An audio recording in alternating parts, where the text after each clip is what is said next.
Bienvenue à vous. Oui, content de vous retrouver. Nous sommes aujourd'hui le 4 août, si je ne m'abuse, de l'an de grâce 2025. Et le soleil vient de se coucher. Ce n'est pas une pub, l'intro d'une pub pour un café, je vous rassure. Et je tiens toujours mes promesses, même si parfois ça prend du temps. Nous allons remettre en ligne tous les textes, tous les numéros qui ont été retirés et si retirés ils l'ont été, ce n'était pas sous le coup d'un quelconque effet de déprime dans le chef de votre serviteur, non, c'est que et on a ramé quelque peu avec ça. Question d'homogénéité de son. J'étais pas du tout satisfait pour ça. J'espère que ça va un petit peu mieux maintenant, et oui, petit à petit, je pense bien qu'on y arrivera. En tout cas, tous les peut-être pas nécessairement tous, hein, mais là où j'avais le sentiment que ce n'était tout de même pas je me risquerais tout de même pas, si vous le permettez, trop mal tout de même. Et on refait le coup de la vache aujourd'hui. L'émission autour des vaches, c'est que dans notre numéro précédent, à un moment donné, Nathalie Barnet, américaine d'origine, dans un texte, faisait allusion au fait que vache, en tant qu'expression dans la langue française, estimait-elle, avait une résonance assez négative, péjorative, négative, oui.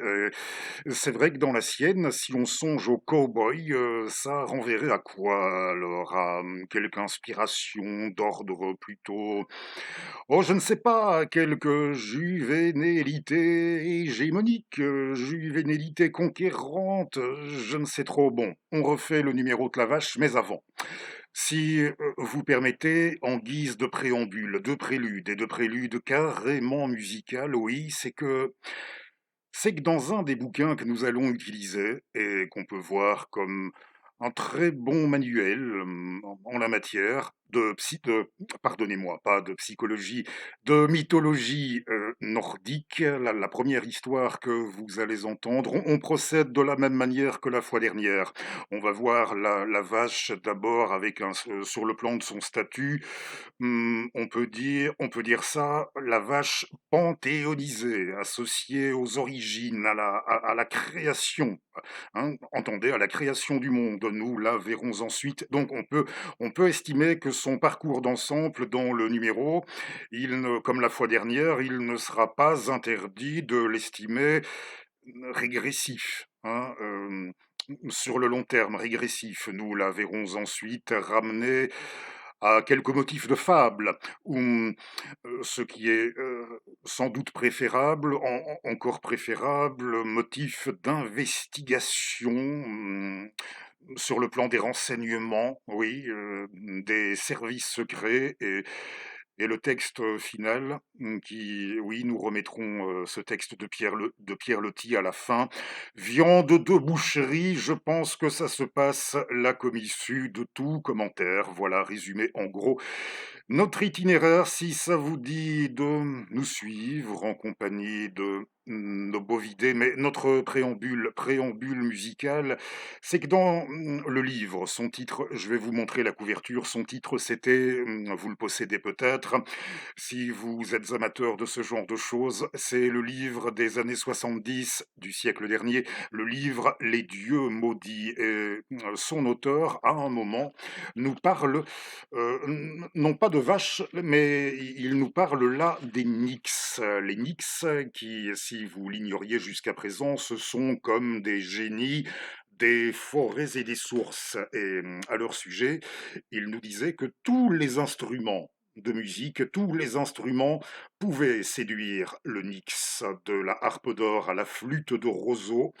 Seul compte le talent du joueur et la sincérité de son amour pour la captive du fond des eaux. Nous laisserons bien entendu tranquille aujourd'hui la captive du fond des eaux. Bah oui, hein, tout de même, on va la laisser tranquille. Alors l'effet que peuvent avoir les instruments de musique sur les Nix, pardonnez-moi encore, sur les Nix et partant sur nous autres, c'est que je dis toujours, c'est pas la première fois, j'ai 2 familles. La musique dite savante, le classique, c'est ma première famille en musique et puis, le hard rock, le métal, ma famille d'adoption. Avec l'avantage, c'est qu'il n'y aura pas, je pense bien, votre serviteur une fois clamsé, ça ne risquera pas. Sur le plan ici, entendez des guerres de succession. À mon avis, ça risquera pas ou pas davantage. Hein, oui, des guerres de succession, et c'est que je ne sais pas s'il y en a beaucoup avec mon profil. Je me suis mis au classique vers l'âge de 10 ans, hein, au jazz, ce que j'étais en mesure, de découvrir par moi-même, me comprenez, le jazz vers 25, oui, vers 25 seulement et à l'approche de la trentaine, pour le hard rock et le métal, parcours assez singulier, vous en conviendrez et je me repassais un concert de nos Australiens d'AC/DC, un concert récent dans le cadre de leur dernière tournée avec Angus Young, tout blanchi de la toison. Si vous l'avez remarqué, constaté ici comme moi, oui, tout blanchi de la toison du haut de ses 60 piges. Un concert californien à Pasadena et j'avais pris quelques notes que j'ai voulu à un moment, je ne sais pas si c'est toujours en ligne, sur Facebook. Oui, pour les initiateurs de l'autoroute de l'enfer sur le réseau Facebook, ça se tenait assez, je ne sais pas. Pardonnez, si c'est toujours en ligne, j'irai vérifier. J'avais mis ce petit commentaire que je m'étais pris à rédiger et m'était venu. Sur le coup, la citation, ça doit être de Michelangelo, hein, quand il disait la plus irréparable, la perte la plus, c'est bien connu, la plus irréparable des pertes est celle du temps. Et je pense bien qu'on peut avoir des formes, si là, de résistance à la chose assez diverses. Alors là, le chanteur Brian Johnson, parfait gentleman, hein, il va sans dire, et je voyais une interview assez récente aussi de lui où il nous faisait part de sa bonne connaissance des standards de notre chanson et même de notre vieille chanson française. Pour la démonstration, il en avait entonné quelques-unes avec un phrasé assez impeccable, je dois dire. Je ne sais pas où il en est dans la connaissance de notre langue. Enfin, peu importe, j'avais apprécié. Ceci dit, hein, il n'aurait peut-être pas dû revenir après ses problèmes d'audition. Vous savez, il ne sait plus. À mon avis, ils sont pas d'accord avec ce que je suis en train de vous dire. Voilà, peut-être d'autres fans, mais pas en accord sur ce point avec moi. J'espère que ça va se calmer au niveau des sirènes, en tout cas, et qu'on ne finira pas par entendre les cloches de l'enfer, tant qu'à faire, les Hells Bells. Bon, oui, je vous parlais de ce cher Brian, mettons une fois sur deux, ça va, mais il a vraiment il a du mal. Il aurait peut-être pas dû, pardon, en revanche, Angus Young, hein, je l'ai déjà dit, du haut de ses 70 piges et de sa toison blanche. Angus, alors là, ça force l'admiration et quand on voit comment il se lance pour certains solos, vous allez me dire peut-être, c'est du show, ils ont l'habitude, mais c'est comme s'il était tout à fait enclin un jour, lui, à clamser sur scène devant son public. Et quand on voit comment il s'élance au-devant de la foule, hein, et, des fois ça me fait songer à ça. Mais bien entendu, si jamais le plus tard possible pour lui. Ceci dit, c'est probablement leur tournée ultime, hein, à ce que j'ai pu comprendre. Et je ne sais pas si on peut parler de poèmes. Ça fait bien longtemps que je n'en rédige plus, que je ne ponds plus de choses que je me oui, que je pourrais me hâter à décrire de la sorte, mais j'avais rédigé ceci, si je retrouve mes petits papiers, mes paplards, pardonnez, au sujet oui, mais je ne suis pas dans le bon bouquin, c'est dans les dieux maudits, oui, dans les dieux maudits.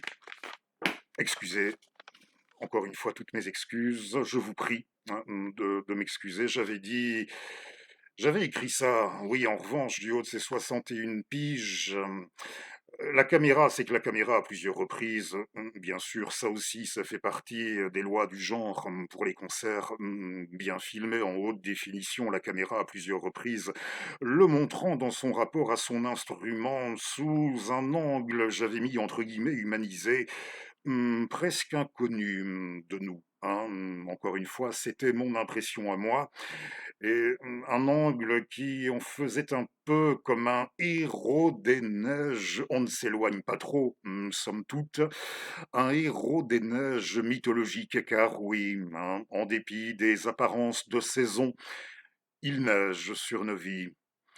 Nous assistons à la fin d'une époque, rosace de fin de siècle et siècle. Dans le ça vaut ce que ça vaut, hein, ce que j'ai pondu. Dans le bordel de Rosie, pas un de nous ne cherche à s'absoudre. Ouais. Dans le bordel de Rosie, en référence à un de leurs standards des années 70, pas un de nous ne cherche à s'absoudre auprès de ceux renvoyant à, oui, ce que je disais à un moment la semaine dernière. Pas un de nous ne cherche à s'absoudre au sujet des conflits générationnels. Dans le bordel de Rosie, et j'écris, pas un de nous ne cherche à s'absoudre auprès de ceux qui disent tout savoir de nous, mais ça m'étonnerait, ne retiendront personne. Alors, l'histoire de la vache, c'est reparti, on remet en boîte la vache et je vais vous lire le texte extrait du livre Les Dieux maudits, auteur Jean Mabir, oui, sorti chez Copernic en 1978, les références en partie description comme pour les autres bouquins qui vont apparaître à l'écran. Comme d'habitude, Audumla, ça vous dit quelque chose? C'est que chez les Nordiques, il y a une vache cosmique. Oui, une vache cosmique, et on l'appelle encore d'une autre une vache, primordiale, oui, une vache primale. Ce n'est pas interdit non plus. Allez, je vous lis ça, pour remettre en contexte. Oui, la création, on a assisté à la création des 9 mondes et au départ de Niflheim, je prononce peut-être mal, de Niflheim, qui est le monde des ténèbres. On a assisté ultérieurement à la rencontre, bon, c'est tout à fait schématique, on a assisté à la rencontre de la glace et du feu, et à l'émergence, non pas d'un dieu, non pas d'un être humain, mais d'un géant, du premier géant, Ymir, Ymir Orgelmir, plus précisément. Et puis on nous dit, notre rhapsode à nous, notre barde à nous, nous dit apparaît maintenant, comme surgissant derrière la haie d'un clos en herbe, une vache énorme, avec son pelage brunge, ses yeux globuleux ombragés de longs cils et son mufle humide. Elle se nomme Odumla et va devenir la bonne nourrice ruminante du géant Ymir. 4 fleuves de lait coulent de ses pis gonflés, dont la chair rose tendre frémit sous la palpitation des veines bleuâtres. Bien campée sur ses 4 pattes, la queue battant la mesure au rythme de son cœur paisible, Odumla mugit, elle a faim. Elle veut bien nourrir le géant Ymir, mais elle, qui la nourrira? Elle ne trouve rien à manger dans ces paysages vides, dans cet abîme aux parois de feu et de glace. Alors, elle commence à lécher d'énormes grêlons salés qui s'entassent comme des pommes auprès d'un pressoir. Sa grosse langue râpeuse semble infatigable, comme un animal qui vient d'arracher son piquet au Doumla se gave à en crever. Le tas de grêlons diminue rapidement. Le premier jour, la vache met au jour une chevelure d'homme, toute gluante de sa salive de bovin sacré. Le deuxième jour, la tête de la créature apparaît. Le troisième jour, au milieu des grêlons roulant dans tous les sens, l'inconnu surgit tout entier. Il est grand, beau, fort, mais ce n'est pas un homme, c'est un dieu.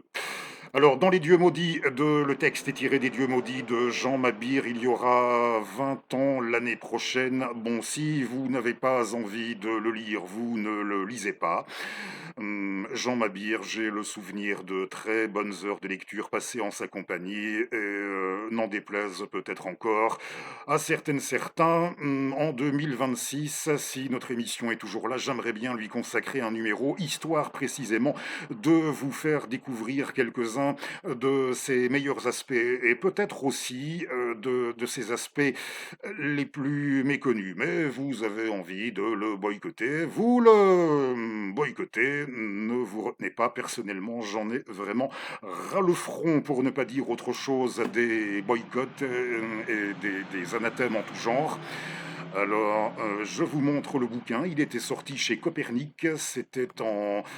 Et il faut reconnaître qu'il avait fait ça. Oui, il avait convoqué tout son art en matière, il était spécialiste, tout son art, en précisant bien d'entrée qu'il n'avait pas de formation universitaire et aucune prétention intellectuelle, mais c'était, disait-il, un peu à lui, son petit pense-Dieu, vous savez, un peu comme on laisse oui, des petits papiers comme ça sur le frigo et ailleurs, histoire de se rafraîchir, ici pour se rafraîchir la mémoire de temps en temps, et ici, en matière de dieux, de mythologie nordique, le bouquin.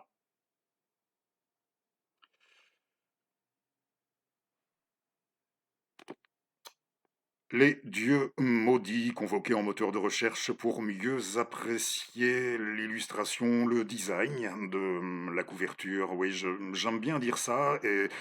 Et en général aussi, pour vous renseigner sur les autres productions de nos auteurs, sur euh, leur parcours respectif, également jeter un œil sur le catalogue de tel ou tel éditeur.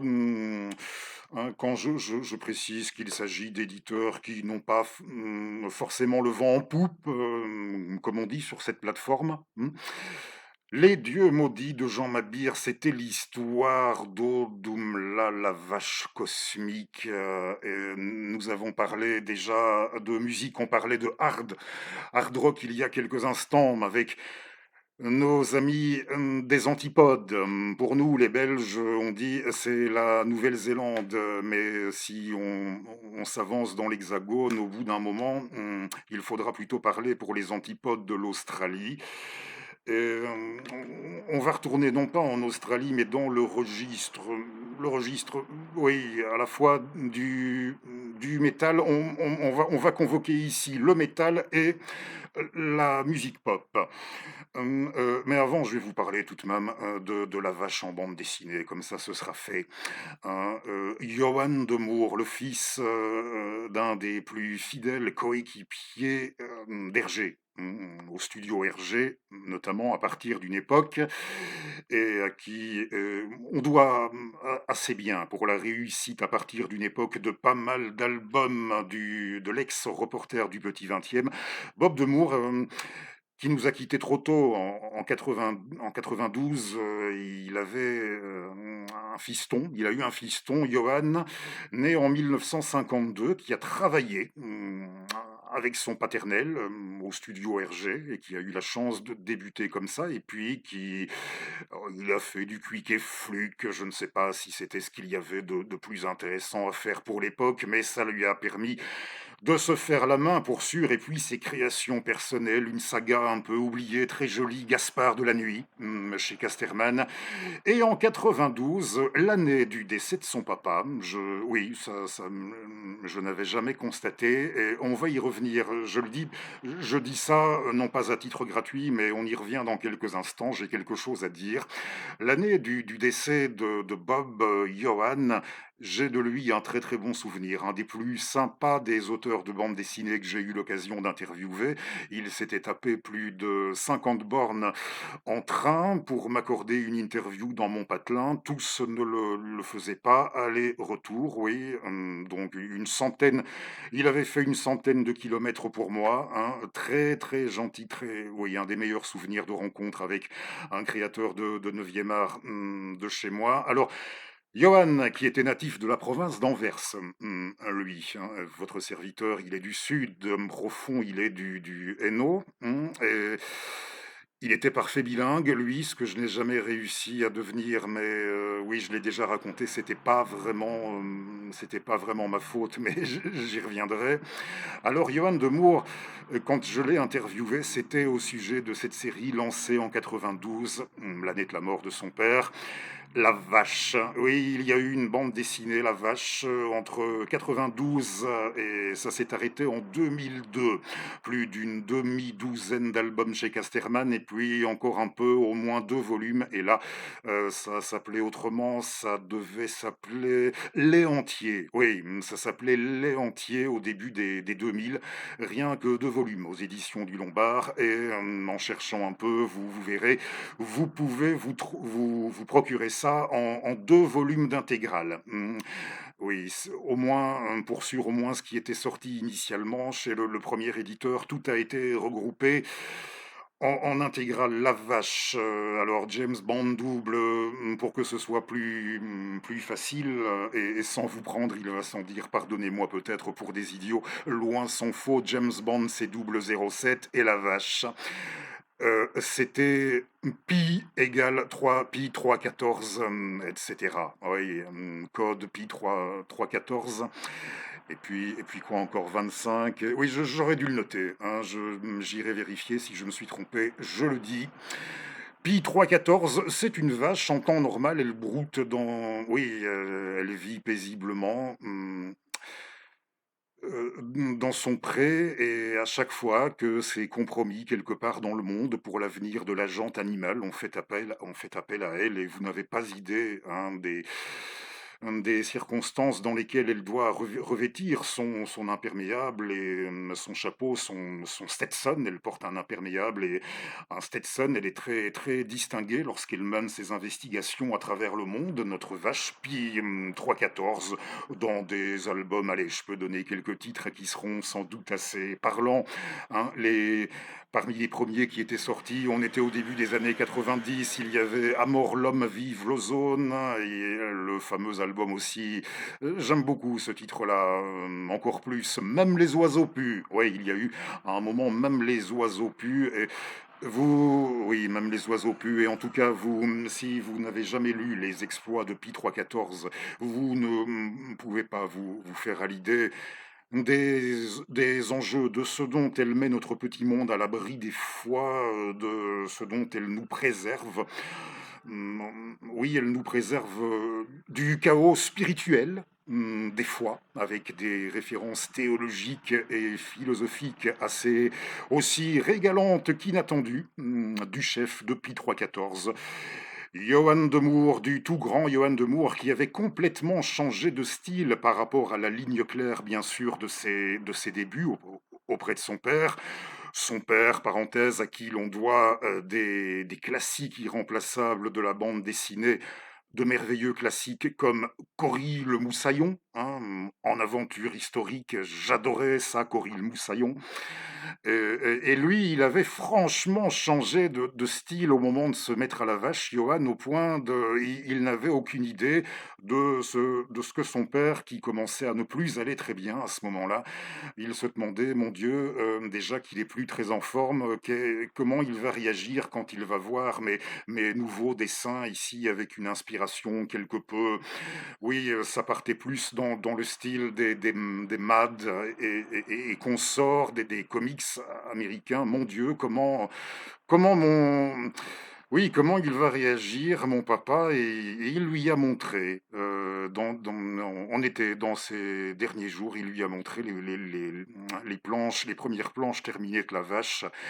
Et alors là, ça lui a fait un bien fou, il paraît, à Bob, et en plus, il s'est exclamé: «Eh bien, fiston, bravo, enfin quelque chose de nouveau, chez nous en BD, des comics, mais dans un registre vraiment particulier, avec des scénarios, comme je vous l'ai dit, qui parfois, sans en avoir l'air, s'aventurent vers des voies, oui, dans des contrées insoupçonnées, des scénarios Stephen Desberg, La Vache, chez Casterman et aux éditions du Lombard, une épopée qui n'a pas duré plus d'une dizaine d'années, mais que je tenais de nouveau à vous rapporter dans la refonte de notre numéro sur notre cher bovidé. Oui, La Vache façon Johan de Moore. Et oui, je vous disais, on revient à la musique. Si je vous donne ces deux noms d'artistes, Storm, oui, avec un Britannique, avec un patronyme à consonance davantage encore nordique, nordique là encore, Storm Thorgerson, et Wes de son prénom, Wes Benscoter, Storm Thorgerson et Wes Benscoter, qui est américain. Quel est leur point commun? À 34 ans de distance, qu'est-ce qu'ils ont eu pour point commun? Qu'est-ce qu'ils ont fait? Hmm, je vais pas dire une fois, deux fois. Le packaging, comment dit-on, hein, pour s'autoriser cette formule dans la langue de Shakespeare? Allez, l'artwork, dans mon merveilleux anglais, oui. L'artwork, ils ont fait de l'artwork à 34 ans de distance, des pochettes. Ouais, j'aime mieux ça. De bonnes pochettes pour Pink Floyd et en pop pour les Floyd, et dans un genre qui lorgne vers le Green Death. Là, c'est pour la formation californienne Cattle Decapitation, des pochettes avec un bovidé. Oui, il y avait un bovidé en pochette pour Pink Floyd. Là non plus, je ne vous fais pas l'offense. Atom Heart Mother, un album enregistré à partir du début de l'année 1970 par Gilmour, et Waters et les autres, Mason et leurs compagnons de chambrée. Ça a donné l'album de Pink Floyd à la vache, et qui, j'ai remarqué, n'est pas considéré comme le meilleur. Je l'aime bien, ceci dit, mais il est rarement considéré comme le meilleur, même un des meilleurs de la formation. Il disait, les Floyd ont souvent rapporté qu'il s'était figuré durant tout un temps que La Vache avait été, Atom avait été leur album de transition avant, comment ça s'appelait? Oui, la face cachée de la Lune. Avant celui-là, mais en vérité, au moment où ils l'ont fait, ils avaient l'impression d'avancer comme ça, à tâtons dans la nuit, sans trop savoir, hein. C'était pop et oui, progressif et psychédélique, mais peut-être encore trop psychédélique quelque part. Bon, l'album de La Vache. Devenu un classique, quoi qu'il en soit, les années ont passé, et pour Cattle Decapitation, c'est peut-être un peu moins connu. Dans ce registre du Green Death, très très bonne formation californienne, hein, oui, comment s'appelle-t-il encore, le fondateur de la formation? Oui, Travis Ryan, qui se trouve à l'origine en 1996 de ce groupe qui a pas mal traité entre autres, de la question animale, dans ses chansons, et il y a même eu un livre, qui est sorti à leur sujet sur eux, mais je n'aime pas trop faire la réclame de cette maison d'édition, et un jour je vous dirai pourquoi. Parce que le rapport qualité-prix, tout ce dont nous contenterons aujourd'hui, c'est le rapport qualité-prix qui est pas toujours extraordinaire. Chez Camion Blanc, oui, Camion Blanc éditeur, et qui disait véhiculer le rock, mais qui ne lui rend pas toujours vraiment service. Mais ce bouquin-là, de notre ami, le fameux prêtre métalleux, Monsieur Koula, le père Koula, a écrit un livre sur Cattle Decapitation, qui assurément doit figurer parmi ce qu'il y a encore de mieux chez cet éditeur. Oui, pour sûr, les bouquins du père Koula, on peut se les procurer les yeux fermés. Oui, je les ai pas lus tous, hein, mais ce qu'il m'a été donné de lire, c'est fort bien rédigé, en connaissance du sujet, de sa matière. Alors n'hésitez pas. Et dans une interview sur le livre, sur la formation du camarade Travis, oui, Travis Ryan, il montrait la pochette de cet album qui s'appelle Humanure, qui est de 2004 pour sa part. Oui, Humanure de Cattle Decapitation, où vous retrouvez En tout cas, si ça n'a pas été, voulu comme l'artiste l'a déclaré, de la même manière, bon oui, on l'a pas dit, pour la photo sur l'album de Pink Floyd, Storm, qui prenait les photos pour le groupe et il a fait pas mal de pochettes pour les Floyd, il avait pas du tout réfléchi, hein, il avait pas fait le choix préalable d'une vache, il avait pris sa bagnole et il était allé se promener dans une région qui s'appelle voilà, j'aimerais bien le prononcer correctement, le Hertfordshire. Oui, le Hertfordshire. J'ai été regarder sur la carte, c'est tout simplement entre Londres et Birmingham. Et il s'est arrêté quelque part avec sa bagnole pour prendre quelques photos, photographier la première chose qu'il a vue. Et il s'agissait d'une vache de type vache type vache, vous saurez tout, Holstein Frise. Oui, c'est cette sorte-là de vache atteinte blanche, oui, blanc et noir, et elle avait un prénom Lulubelle, troisième du nom. On oublie à un moment, il faut croire, c'était Lulubelle, troisième du nom, qui fut prise en photo par notre ami Storm, mais il a toujours prétendu n'être jamais parti, intentionnellement photographier une vache. Et l'artiste américain qui s'est occupé de la pochette du Manure de Cattle Decapitation, pour sa part, il dit donc personne, il faut croire que personne décidément ne l'a jamais fait exprès, hein. Et il dit n'avoir jamais eu en tête avant, pendant, après la réalisation de cette peinture, de cette illustration, n'avoir jamais eu en tête ce qu'il y avait, les vaches dans leur environnement. Cette vache, la Lulubelle 3, dans son environnement naturel, oui, tout à fait naturel, et qui se retrouvait à voir chez nos amis californiens.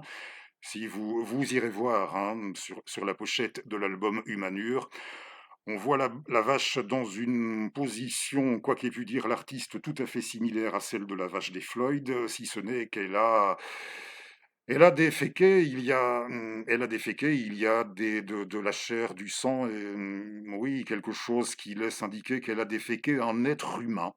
Et le père Cula, au moment de présenter son bouquin sur ce groupe, sur les Decapitation, disait qu'il y avait moyen de dégager au bout d'un moment une jolie dialectique, hein, autour de cette image de vache, hein, qui peut inspirer les amis des animaux, les véganes. Bon, voilà, on n'aura rien contre eux au passage aujourd'hui, mais plus encore, oui, une dialectique. Je vous laisse déduire le reste, par vous-même, faire le boulot par vous-même sur ce qu'un certain rapport de production fait de nous avec notre consentiment. Comment il nous traite, comment il traite nos vies, oui, comment il s'arrange pour faire de nous voilà, du trois petits points. Comme sur la pochette, du Manure, je vous laisse déduire tout le reste, tout le reste, oui, je ne vous fais pas l'offense. Tout est dit au sujet de nos 2 pochettes, et si ça vous dit de rester encore quelques instants avec nous, vous allez entendre le texte.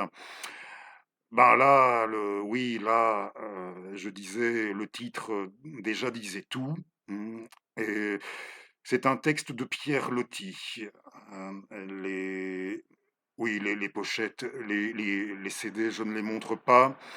Je pense que tout le monde déjà a vu au moins une fois dans sa vie Lulubelle 3 des Floyd, et moteur de recherche, au besoin pour Humanure. Mais je vais vous montrer la couverture du livre de Pierre Loti, pour sûr, et avant de lire son texte, il y aura une petite parenthèse, une nouvelle séquence que je vous propose à partir du numéro de cette semaine. Voilà, je souffle un coup et tant qu'à faire, si vous permettez, une petite, je bois un coup avant la lecture du texte, hein. Je le dis, et il n'est pas, à proprement parler, long, mais il n'est pas non plus très court.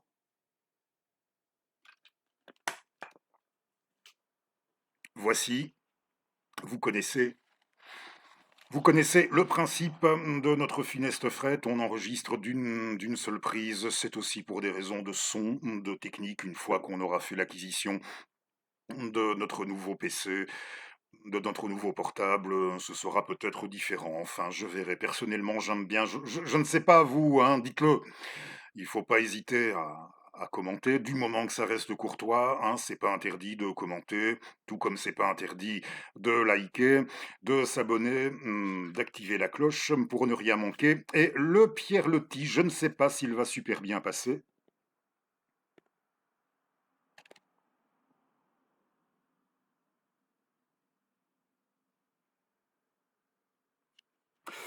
Oui, oui, avec la teinte de la couverture et le rouge des caractères chez l'éditeur Actes Sud, ceci dit, hein, on parlait de packaging, hein, c'est toujours du joli travail dans le design, l'esthétique, hein, chez nos amis d'Actes Sud.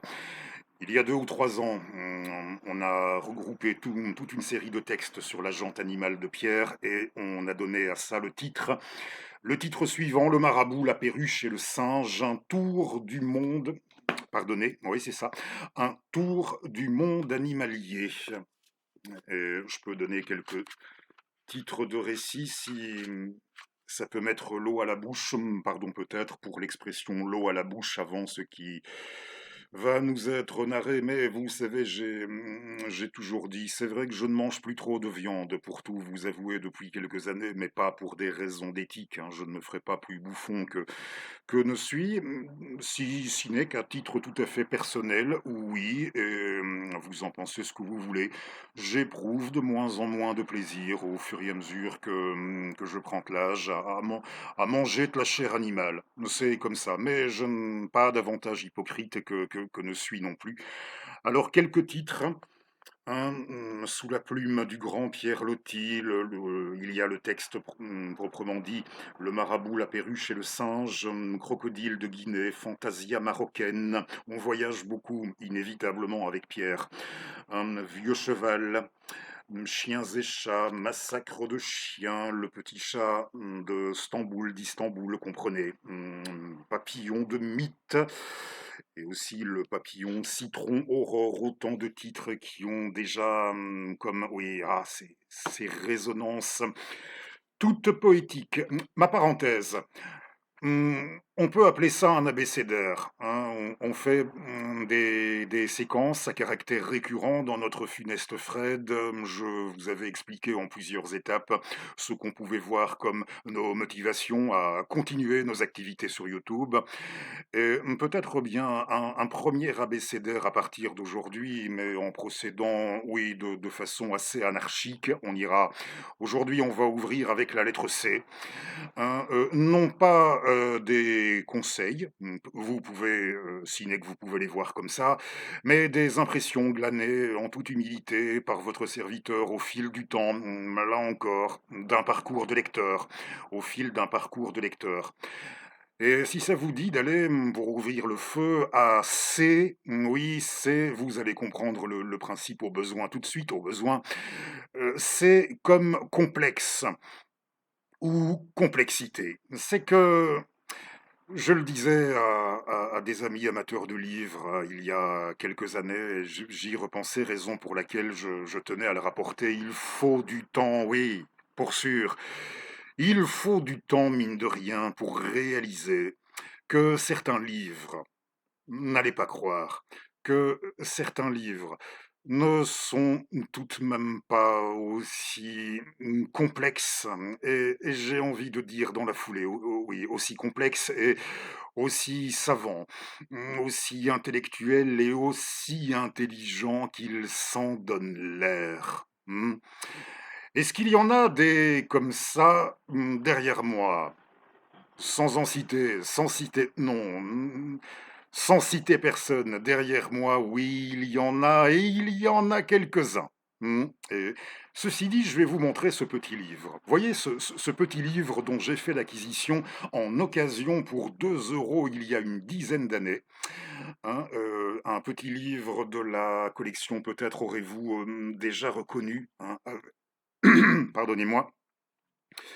Oui, avec là encore une esthétique, un design particulier. C'était la collection, elle s'appelait la collection Liberté, chez l'éditeur Jean-Jacques Pauvert. Oui, Il y a eu pas mal de très, très bons bouquins super intéressants, je le dis. Si vous en voyez, même si ça ne vous dit rien, le titre, l'auteur, prenez la peine de regarder, de feuilleter un peu. Je pense que vous ne louperez pas votre coup. Si vous tombez sur des livres de cette collection qui traitent de philosophie, mais pas que. La collection Liberté de Jean-Jacques Pauvert. Et ici, c'était un livre de Monsieur Louis Rogier avec pour titre Une faillite, la scolastique. Pourquoi la scolastique, elle s'est cassée la gueule, en gros, en très très gros. Pourquoi la scolastique, elle s'est cassée la gueule à la fin du Moyen Âge et avant l'avènement de ce qu'on a appelé les temps modernes. Eh bien, ce petit livre, franchement, hein, qui, vous en conviendrez, n'est pas bien épais. Il m'a plus appris en la matière, en philosophie, que tous les bouquins dont j'avais déjà fait l'acquisition en la matière jusque-là. Épais ou, oui, épais, je dis bien, ou plus ou moins épais. Ça parle de la faillite de la scolastique, mais en remontant aux philosophies de l'Antiquité et tout oui, là où j'avais eu dur, dur de compère dur, comme on dirait chez nous, sur le plan de la compréhension. Je ne sais pas si c'est spécifiquement de chez nous, ça, du sud belge, quand on dit dur de compère dur. Là où j'avais eu, comme ça, en philosophie, eh bien, tout s'était royalement éclairé à la lecture de cet opuscule. Oui, carrément, quasiment un opuscule, sans faire l'éloge particulier de son auteur, qui ne reflète pas beaucoup ma sensibilité politique à moi, mais sur le coup, on s'en fout. Louis Rougier, oui. Hein, une faillite, la scolastique. Bon, oui, il faut du temps. Il faut du temps, de la patience, et cela peut-être, cela peut, il va sans dire, varier en fonction de certains paramètres. Je vous avais raconté, sans m'apitoyer, hein, sans vous dresser de mur de lamentation aucun, oui, sans m'apitoyer sur mon cas de figure. Nous dirons comment j'avais pu être livré à moi-même, comment il m'avait fallu attendre le début de ma trentaine pour réaliser le caractère problématique de mes lacunes, dans cette branche, la philosophie. Ça, c'était dans le numéro précédent. Bref, vous irez écouter si ça vous dit. Voilà pour, C'est comme, complexité. Oui, même si vous ne vous sentez vous n'êtes pas obligé de l'être, d'accord avec moi, mais, si à première vue, comme ça, vous vous dites: «Non, non, il a tort», mais oui, attendez, si vous n'êtes pas encore, déjà plus haut que 3 pommes, tout de même, mais pas encore très haut au compteur, patientez un petit peu. Patientez un petit peu pour tirer la oui, en vous souhaitant longue vie avant de tirer la conclusion par rapport à ce que j'ai dit. Alors, en conclusion de ce numéro, notre viande de boucherie façon Pierre Loti, qui va nous emmener au cours, d'un de ses voyages du temps où il était dans la marine, en espérant ne pas avoir perdu ma page. Normalement, ça se passait, oui, au milieu de l'océan Indien, c'est bien ça. Viande de boucherie, un texte prépublié. Je le dis pour les collectionneurs qui nous écoutent, prépublié dans la Nouvelle Revue le 1er décembre 1890, puis repris dans le volume qui avait pour titre, le livre qui avait pour titre de Loti, le livre de la pitié et de la mort. On comprendra mieux, pardon, après avoir entendu ce texte. Et là, c'était chez Calman Levy en juillet 1891.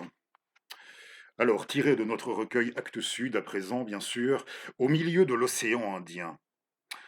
Au milieu de l'océan Indien, un soir triste où le vent commençait à gémir, deux pauvres bœufs nous restaient, de 12, que nous avions pris à Singapour, pour les manger en route.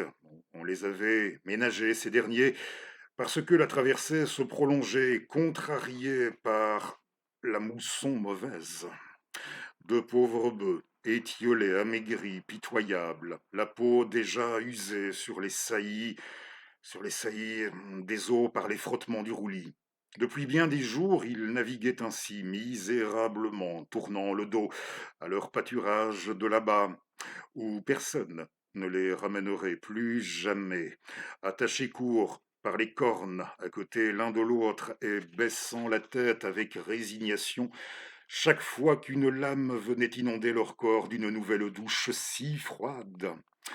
L'œil morne, ils ruminaient ensemble un mauvais foin mouillé de sel, bête condamnée, rayée par avance, sans rémission du nombre des bêtes vivantes, mais devant encore souffrir longuement avant d'être tuée. Souffrir du froid, des secousses, de la mouillure, de l'engourdissement, de la peur. Le soir dont je parle était triste particulièrement. En mer, il y a beaucoup de ces soirs-là quand de vilaines nuées livides traînent sur l'horizon où la lumière baisse, quand le vent enfle sa voix et que la nuit s'annonce peu sûre. Alors, à se sentir isolé au milieu des eaux infinies, on est pris d'une vague angoisse que les crépuscules ne donneraient jamais sur terre, même dans les lieux les plus funèbres. Et ces deux pauvres bœufs, créatures de prairies et d'herbages plus dépaysés que les hommes, dans ces déserts mouvants et n'ayant pas, comme nous, l'espérance, devaient très bien, malgré leur intelligence rudimentaire, subir à leur façon l'angoisse de ces aspects-là, y voir confusément l'image de leur prochaine mort. Ils ruminaient. Ils ruminaient avec des lenteurs de malades, leurs gros yeux atones restant fixés sur ces sinistres lointains de la mer. Un à un, leurs compagnons avaient été abattus sur ces planches à côté d'eux. Depuis 2 semaines environ, ils vivaient donc plus rapprochés par leur solitude, s'appuyant l'un sur l'autre au roulis, se frottant les cornes par amitié. Et voici que le personnage chargé du service des vivres, celui que nous appelons à bord le maître commis, monta vers moi sur la passerelle pour me dire, dans les termes consacrés: Capitaine, on va tuer un bœuf. On va tuer un bœuf. Le diable l'emporte, ce maître commis, je le reçus très mal. Bien qu'il n'y eût assurément pas de sa faute, mais en vérité je n'avais pas de chance depuis le commencement de cette traversée-là, toujours pendant mon quart l'abattage des bœufs. Or, cela se passe précisément au-dessous de la passerelle. Au-dessous de la passerelle où nous nous promenons et on a beau détourner les yeux, penser à autre chose, regarder le large, on ne peut se dispenser d'entendre le coup de masse frapper entre les cornes, au milieu du pauvre front attaché très bas à une boucle par terre, puis le bruit de la bête qui s'effondre sur le pont avec un cliquetis d'eau. Et sitôt après, elle est soufflée, pelée, dépecée. Une atroce odeur fade se dégage de son ventre ouvert, et alentour les planches du navire, d'habitude si propres, sont souillées de sang, de choses immondes. Donc, c'était le moment de tuer le bœuf. Un cercle de matelots se forma autour de la boucle où l'on devait l'attacher pour l'exécution. Et des deux qui restaient, on alla chercher le plus infirme, un qui était déjà presque mourant et qui se laissa emmener sans résistance. Alors l'autre tourna lentement la tête pour le suivre de son œil mélancolique et, voyant qu'on le conduisait vers ce même coin de malheur où tous les précédents étaient tombés, il comprit. Il comprit, une lueur se fit dans son pauvre front déprimé de bête ruminante et il poussa un beuglement de détresse. Oh, le cri de ce bœuf, c'est un des sons les plus lugubres qui m'ait jamais fait frémir. En même temps que c'est une des choses les plus mystérieuses que j'ai jamais entendues. Il y avait là-dedans du lourd reproche contre nous tous, les hommes, et puis aussi une sorte de navrante résignation. je ne sais quoi de contenu, d'étouffé, comme s'il avait profondément senti combien son gémissement était inutile et son appel écouté de personne. Avec la conscience d'un universel abandon, il avait l'air de dire: «Ah oui, voici l'heure inévitable arrivée pour celui qui était mon dernier frère, qui était venu avec moi de là-bas, de la patrie où l'on courait dans les herbages, et mon tour sera bientôt, et pas un être au monde n'aura pitié, pas plus de moi que de lui. Oh, si j'avais pitié. J'avais même une pitié folle en ce moment, et un élan me venait presque d'aller prendre sa grosse tête malade et repoussante pour l'appuyer sur ma poitrine, puisque c'est là une des manières physiques qui nous sont le plus naturelles pour bercer d'une illusion de protection ceux qui souffrent et qui vont mourir. Mais en effet, il n'avait plus aucun secours à attendre de personne, car même moi, qui avais si bien senti la détresse suprême de son cri, je restais raide et impassible à ma place en détournant les yeux.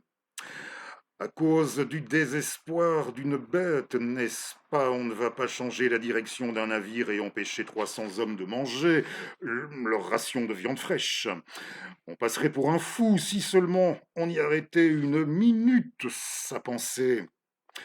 Cependant, un petit gabier, qui peut-être lui aussi était seul au monde et n'avait jamais trouvé de pitié, avait entendu son appel, entendu au fond de l'âme, comme moi.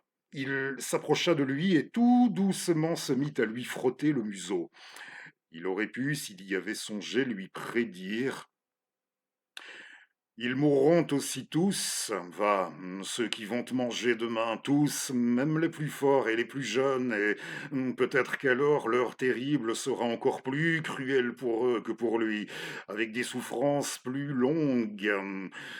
Peut-être qu'alors il préférerait le coup de masse en plein front. La bête lui rendit bien sa caresse en le regardant avec de bons yeux et en lui léchant la main. Mais c'était fini. L'éclair d'intelligence qui avait passé sous son crâne bas et fermé venait de s'éteindre. Au milieu de l'immensité sinistre où le navire l'emportait toujours plus vite, dans les embruns froids, dans le crépuscule annonçant une nuit mauvaise, et à côté du corps de son compagnon qui n'était plus qu'un amas informe de viande pendue à un croc, il s'était remis à ruminer tranquillement. Le pauvre bœuf. Sa courte intelligence n'allait pas plus loin. Il ne pensait plus à rien. Il ne se, sou- il ne se souvenait plus. Merci à vous et rendez-vous, si ça vous dit, dans moins d'une petite semaine pour un nouveau funeste Fred. À bientôt.